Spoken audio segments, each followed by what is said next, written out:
ಎಲ್ಲರಿಗೂ ನಮಸ್ಕಾರ ಸ್ನೇಹಿತರೆ. ಶ್ರೀಲಂಕಾ ಎ ವಿರುದ್ಧ ರೊಚ್ಚಿಗೆದ್ದು ಬ್ಯಾಟಿಂಗ್ ಮಾಡಿದ ಭಾರತದ ಬ್ಯಾಟರ್ಸ್. ಹೌದು ಸ್ನೇಹಿತರೆ, ರುತುರಾಜ್ ಗಾಯಕ್ವಾಡ್, ವೈಭವ್ ಸೂರ್ಯವಂಶಿ ಮತ್ತು ತಿಲಕ್ ವರ್ಮಾ ಈ ಮೂವರು ಬ್ಯಾಟಿಂಗ್ ನಿಂದಾಗಿ ನಮ್ಮ ಟೀಮ್ ಇಂಡಿಯಾ ಈ ರೀತಿ ರನ್ ಕಲೆ ಹಾಕುತ್ತೆ ಅಂತ ಯಾರು ಕೂಡ ಎಕ್ಸ್ಪೆಕ್ಟ್ ಆದ್ರೆ ಮಾಡಿರ್ಲಿಲ್ಲ. ಆ ತರ ಬ್ಯಾಟಿಂಗ್ ಆಡಿದ್ದಾರೆ ನಮ್ಮ ಟೀಮ್ ಇಂಡಿಯಾದ ಸೂಪರ್ ಸ್ಟಾರ್ಸ್. ಹೇಗಿತ್ತು ನಮ್ಮ ಟೀಮ್ ಇಂಡಿಯಾದ ಅಬ್ಬರ ಬ್ಯಾಟಿಂಗ್ ನಲ್ಲಿ ಅಂತ ತಿಳ್ಕೊಂಬರೋಣ ಬನ್ನಿ. ಹಾಗೆ ನಮ್ಮ ಭಾರತ ತಂಡ ಬಂದ್ಬಿಟ್ಟು ಶ್ರೀಲಂಕಾ ವಿರುದ್ಧ ಸತತ ಎರಡನೇ ಪಂದ್ಯ ಆದ್ರೆ ಗೆದ್ದಿದೆ. ಹೌದು ಸ್ನೇಹಿತರೆ, ಪಾಯಿಂಟ್ ಪಟ್ಟಿಯಲ್ಲೂ ಕೂಡ ಮೊದಲನೇ ಸ್ಥಾನಕ್ಕೆ ಆದ್ರೆ ಏರಿದೆ ಮತ್ತು ಇದೀಗ ನಮ್ಮ ಟೀಮ್ ಇಂಡಿಯಾ ಬಂದ್ಬಿಟ್ಟು ಫೈನಲ್ ಗೆ ಎಂಟ್ರಿ ಕೊಟ್ಟಿದೆ ಅಂತಾನೆ ಹೇಳ್ಬಹುದು. ಹಾಗೆ ದಿಗ್ಗಜರು ಕೂಡ ವೈಭವ್ ಸೂರ್ಯವಂಶಿ ಅವರ ಬಗ್ಗೆ ಸ್ಫೋಟಕ ಹೇಳಿಕೆ ಆದ್ರೆ ನೀಡಿದ್ದಾರೆ. ಹೇಗಿತ್ತು ನಮ್ಮ ಟೀಮ್ ಇಂಡಿಯಾದ ಅಬ್ಬರ ಮತ್ತು ನಮ್ಮ ವೈಭವ್ ಸೂರ್ಯವಂಶಿ ಎಷ್ಟು ರನ್ ಬಾರಿಸಿದ್ದಾರೆ ಅಂತ ತಿಳ್ಕೊಂಬರೋಣ ಬನ್ನಿ. ಅದಕ್ಕಿಂತ ಮುಂಚೆ ನೀವೇನಾದ್ರೂ ಚಾನಲ್ ಗೆ ಸಬ್ಸ್ಕ್ರೈಬ್ ಮಾಡ್ಕೊಳ್ಳೋದು ಹಾಗೆ ನೋಡ್ತಿದ್ರೆ ಸಬ್ಸ್ಕ್ರೈಬ್ ಮಾಡ್ಕೊಂಡು ಬೆಲ್ ಐಕಾನ್ ಅನ್ನ ಆಲ್ ಇಟ್ಕೊಳ್ಳಿ. ಹಾಗೆ ಮರದೆ ವಿಡಿಯೋ ಒಂದು ಲೈಕ್ ಕೊಡೋದನ್ನ ಕೂಡ ಮರಿಬೇಡಿ.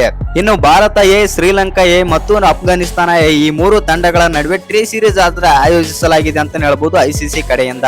ಹೌದು ಸ್ನೇಹಿತರೆ, ಇದೀಗ ನಮ್ಮ ಭಾರತ ತಂಡ ಎರಡನೇ ಪಂದ್ಯದಲ್ಲೂ ಕೂಡ ಶ್ರೀಲಂಕಾ ವಿರುದ್ಧ ಆದ್ರೆ ಗೆದ್ದಿದೆ. ಇನ್ನು ಮೊದಲನೇ ಪಂದ್ಯದ ಬಗ್ಗೆ ನಾವೆಲ್ಲರೂ ಕೂಡ ಮಾತಾಡಲೇಬೇಕು. ಯಾಕಂದ್ರೆ ನಮ್ಮ ಭಾರತ ತಂಡ ಎ ತಂಡ ಬಂದ್ಬಿಟ್ಟು ಮೊದಲನೇ ಪಂದ್ಯದಲ್ಲಿ 277 ರನ್ ಆದ್ರೆ ಹೊಡಿತಾರೆ ಮತ್ತು ಆ ಪಂದ್ಯದಲ್ಲಿ ಹೈಯೆಸ್ಟ್ ನಾವು ರನ್ ಅನ್ನು ನೋಡಲು ಸಾಧ್ಯವಾಗಲಿಲ್ಲ. ಯಾಕಂತಂದ್ರೆ ಸ್ವಲ್ಪ ಲೋಯೆಸ್ಟ್ ಸ್ಕೋರಿಂಗ್ ಗೇಮ್ ಆಗಿತ್ತು ಅಂತಾನೆ ಹೇಳ್ಬಹುದು.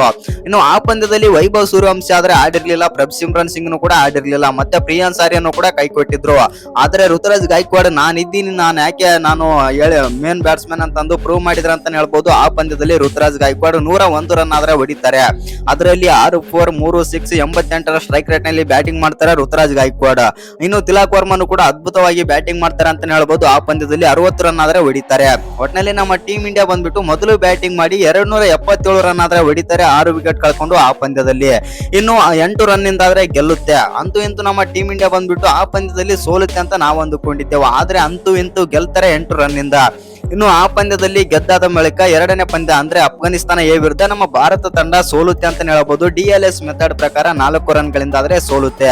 ಇನ್ನು ಈ ಪಂದ್ಯದಲ್ಲಿ ಅಂದ್ರೆ ಮೂರನೇ ಶ್ರೀಲಂಕಾ ವಿರುದ್ಧ ಮೂರನೇ ಪಂದ್ಯದಲ್ಲಿ ಬಂದ್ಬಿಟ್ಟು ನಮ್ಮ ಟೀಮ್ ಇಂಡಿಯಾ ಈ ರೀತಿ ಬ್ಯಾಟಿಂಗ್ ಮಾಡ್ತಾರೆ ಅಂತ ಯಾರು ಕೂಡ ಊಹೆನೂ ಕೂಡ ಮಾಡಿರ್ಲಿಲ್ಲ. ಆ ಟೈಪ್ ಬ್ಯಾಟಿಂಗ್ ಆದ್ರೆ ಮಾಡಿದ್ದಾರೆ ನಮ್ಮ ಟೀಮ್ ಇಂಡಿಯಾದ ಸೂಪರ್ ಸ್ಟಾರ್ಸ್. ಇನ್ನು ಮೊದಲು ಬ್ಯಾಟಿಂಗ್ ಮಾಡಿದಂತ ನಮ್ಮ ಇಂಡಿಯಾ ಎ ಬಂದ್ಬಿಟ್ಟು ಎಷ್ಟು ರನ್ ಕಲೆ ಹಾಕಿದ್ದಾರೆ ಅಂತಂದ್ರೆ ಬರೋಬ್ಬರಿ 370 ರನ್ ಆದ್ರೆ ಹೊಡಿತಾರೆ 50 ಓವರ್ಗಳಲ್ಲಿ. ಹೌದು ಸ್ನೇಹಿತರೆ, ವೈಭವ್ ಸೂರ್ಯವಂಶಿ ಅವರು 144 ರನ್ ಆದ್ರೆ ಆಡ್ತಾರೆ 67 ಬಾಲ್ ಅಲ್ಲಿ. ಇದರಲ್ಲಿ 13 6 9 4 ಮತ್ತು 216ರ ಸ್ಟ್ರೈಕ್ ರೇಟ್ ನಲ್ಲಿ ಬ್ಯಾಟಿಂಗ್ ಕೂಡ ಮಾಡ್ತಾರೆ ವೈಭವ್ ಸೂರ್ಯವಂಶಿ. ಇನ್ನು ಇವರ ಜೊತೆ ಸಾಥ್ ನೀಡಿದಂತ ಪ್ರಭ್ಸಿಮ್ರನ್ ಕೂಡ 80 ರನ್ ಆದ್ರೆ ಆಡ್ತಾರೆ.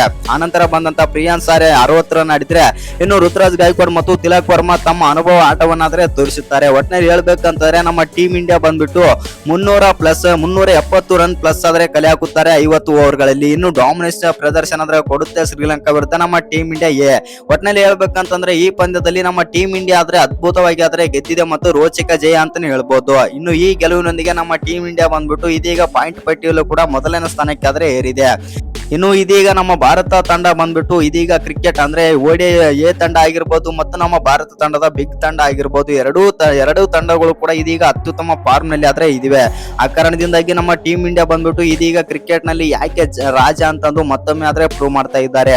ಇನ್ನು ವೈಭವ್ ಸೂರ್ಯವಂಶಿ ಅವರ ಬಗ್ಗೆ ನಿಮ್ಗೆ ಏನೆಲ್ಲ ಅನ್ಸುತ್ತೆ ಅಂತ ಕಮೆಂಟ್ ಬಾಕ್ಸ್ ನಲ್ಲಿ ಕಮೆಂಟ್ ಮಾಡೋದನ್ನ ಮರಿಬೇಡಿ. ಹಾಗೆ ನಮ್ಮ ಟೀಮ್ ಇಂಡಿಯಾದ ಗೆಲುವಿನ ಬಗ್ಗೆ ಏನೆಲ್ಲ ಅನ್ಸುತ್ತೆ ಅಂತ ಕಮೆಂಟ್ ಬಾಕ್ಸ್ ನಲ್ಲಿ ಕಮೆಂಟ್ ಮಾಡೋದನ್ನ ಮರಿಬೇಡಿ.